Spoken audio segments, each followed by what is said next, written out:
Climate change is often thought of as a global issue with far-reaching global implications. And this is absolutely true. Climate change is a wickedly complex problem, and no one is immune to its effects. For this reason, wildfires, floods, destructive storm events, and food and water shortages are often thought of as events that do not discriminate. But talking about climate change in global, non-discriminatory terms doesn't tell the whole story. And more importantly, it doesn't always help us respond to the problem in an effective way. Research shows that climate change is experienced differently by different groups of people. For example, people in the global south have far lower greenhouse gas emission rates than people in the global north, but they experience climate hazards more directly and have less capacity to respond than people in the global north. Further, while climate change is a global issue, it is experienced at local levels. Every year, wildfires in Canada's boreal forests displace some communities, while others that face a less immediate threat are able to stay put. Similar patterns emerge when we look at the social location of individuals and groups, not just their geographic location. Gender, race, and other aspects of our social identity all play important roles in how we experience and respond to climate change.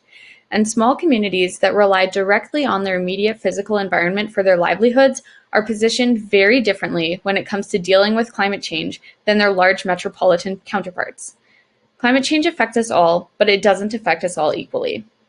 Unfortunately, existing resources for climate change adaptation planning do not account for these important social and contextual factors. That's where my research comes in. In collaboration with resource-based communities in northern Saskatchewan, I am working on co-designing a guidebook to help communities across Canada plan for climate change in a way that is sensitive to their own specific social, cultural, and geographic contexts. My research is being conducted with participant communities, and together we are going to do three things. First, we are going to explore the community's past and present capacity to adapt. This will help us to decide which adaptation measures are the most appropriate for their particular circumstances.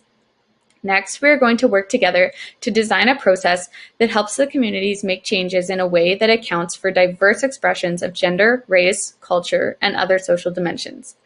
Once we're happy with this process, we're going to apply it to the community's current situations and evaluate it. Does it sufficiently represent the interests and voices of the communities?